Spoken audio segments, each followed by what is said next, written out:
Nick Pittom, and at SWVR today I've been talking about real-time VR storytelling, so using game engines to tell storylines, and also how that's the opportunity for filmmakers and animation studios, and how they can do that.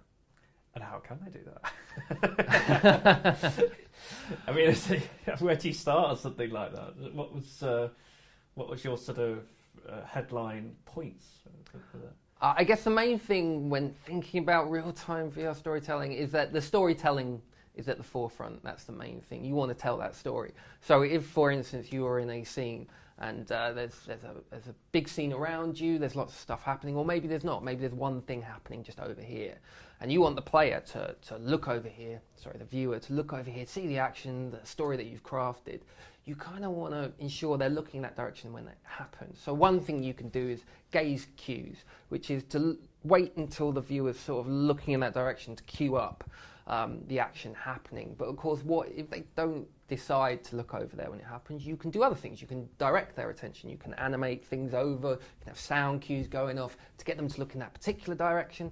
Or you can, if they're so enthralled with what is over here, you can essentially, because it's real time, because it's a game engine, you can change it on as you go. You could actually have the thing happen over here instead. And that's quite a powerful new sort of storytelling technique that isn't really possible in any other medium, really. So you're kind of describing a movie that's built sort of using computer graphics, but obviously a lower scale one because it is real time. But this one is a movie that's built in a game engine, effectively. So you obviously the interactivity that wouldn't get, like say if you shot with a real camera. So the characters, for example, would be animated characters. Just to clarify, that's what we're sort of talking about. Yeah. Okay. So FirePanda as a company to have the authority to talk about stuff like that must have been doing some interesting things in this space. What have you been doing? So for 10 years I was doing, FirePanda is essentially me and anyone else who comes and helps me work on projects. But for 10 years I was doing sort of post-production and editing and stuff for film and TV and a bunch of media and marketing type stuff. And I decided I wanted to, for a long time I'd wanted to get into storytelling, like writing and directing and film. So I eventually wrote a script and I got some public funding to make it, and I made a 15-minute film. Got £50,000, raised that sort of money, which is great. There was about 40 people involved with it, one way or the other. It's completely CGI main character, so that took a lot of production. In the end, it took 2 years. The thing is, like, that's great, but there's only so many experiences you can have like that. How many times can you get 50 grand from public funding? How many times can you get all those people involved? So when VR came along, I thought this is a pretty good opportunity to maybe try something new. And I'd always wanted to get involved with games anyway, so I just went in that direction. And I found replicating some scenes from some films, Studio Ghibli animations and stuff. I thought this is great. There's very interesting ways you could, with particular styles of content, tell a really good story within VR, and in such a way that it's not sacrificing anything. You're telling a story. This is not like some gimmicky, like sub-medium that is fun to tell a story. I mean, it's an actual real storytelling medium that you can literally use in the same way as books or theatre or anything else. Which I think some people might worry it is a bit gimmicky. Like, oh, it's just it's the fun of looking around. It's like no, it's just using a different way of experiencing. I wonder, are you guys? Because what I've really learnt today is that it is still in very early days. We don't know any of this. But perhaps you guys would be talking, let's say, to book publishers maybe, or sort of the visual novel kind of concept. Could you? Yeah. I think it's one of those things where I also discovered directly translating those films, those Studio Ghibli films, into VR experiences, laid out exactly the same, characters doing exactly the same thing, didn't quite work because it was all designed and directed around being able to cut and go close and go to different places. What you would typically want to do is, whether it's an adaptation or not, is you would want to design the story around the fact that the viewer is typically going to be in one spot. So instead of directing the viewer's attention through editing, you're essentially directing the action around the viewer, which is similar to what happens in theatre. viewer sits in one spot and they watch something happen on the stage. It's just that we have a stage that can be all around us, and we can have spaceships and giant monsters and all kinds of things. So it's kind of like, again, it's so different from other mediums, but with similarities. It's very tempting to kind of, you know, get kind of language from them, but you kind of have to do things directly from VR. So if you were to adapt a book, for instance, or to adapt something that's not directly a visual medium like that, it would be much easier, because you could take a book and you could be like, how do we tell this story within VR? And that's I think is probably a really good opportunity. I used to remember the Steve Jackson Livingstone books. Did you? The fighting fantasy ones. Yeah. Because you've already got that kind of the whole chart of where things could go next. Everything like that. Yeah. It's not. I guess not really films, but that's the same concept of narrative, isn't it? Yeah. So tell me about what your kind of vision is for this year as FirePanda, as your FirePanda.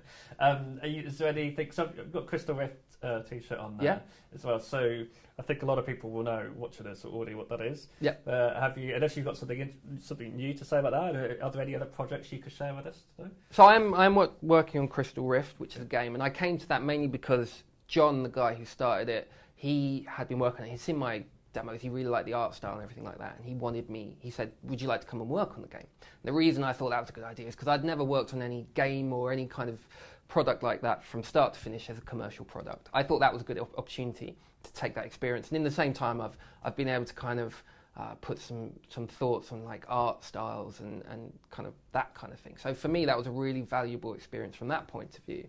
FirePanda as a whole, that I want to direct kind of very much at kind of storytelling experiences. So again, not really any interaction at all. It's going to mainly be literally stories happening around you and things that are kind of original stories. Taking the project we're working on at the moment is an art-led project. So it's taken an artist's work. We're working with an artist at the moment to design essentially a story piece and taking their art style and creating a VR experience around that. Again, very story-led, but also I think when it's such a visual medium, taking something that is essentially like a 2D art style almost and turning that into a 3D one. I think I've found some good experience with that. I think it's a very powerful way you can potentially take things quite an interesting direction. Do you think that somebody who's obviously very switched on to the fact that you need the creators on board, you don't want technology companies on board like this, do you think there's an educational process that you'll be part of this year to actually talk to filmmakers, musicians, fashion people, artists, to actually sort of present them with VR as something they hadn't possibly thought about before, taking it out of the hands of the technicians and even the game developers, which are great, but putting this in the hands of the creators? Yeah, I think it's going to be really important for creatives to come to VR and for people existing in VR space to present that in a very approachable way, and in a way that's going to be applicable to their experience. So a fashion designer may find that there's good ways that they can present their work in certain ways, or it could be a more kind of creative-led experience. Fashion shows themselves are quite creative presentations. They're not just here's a dress. And other creatives and other mediums, I think it will be the job of people like me working in VR to present it to other sectors in a way that's not just technical, that's not just dry, but it's kind of looking at the creative possibilities as more than just some kind of gimmick, to kind of understand that this has potential as like something that's quite exciting in its own right, and a way to really kind of present their visions or stories or anything really in a way that's kind of genuine and authentic and wonderful, and something everyone enjoys. Could be the ambassador of the creative. I'm asking everyone just to say, have you got any particular opinions of this inaugural Southwest VR event today? Yeah, it's been a really great event, Southwest VR. I'm quite impressed how big it is. It's probably the biggest conference-like thing I've been to for a lot of good turnout for VR in the UK. Certainly, I went to Connect when the Oculus were running that. And in some ways it's very similar, obviously a much smaller scale, but it's been really good. It's great to have all the experiences around the side for everyone to try. I think that's that's really good. Connect wasn't, for instance, that wasn't really a focus at all. So to have both, to be able to really have that that range of VR experience is really good.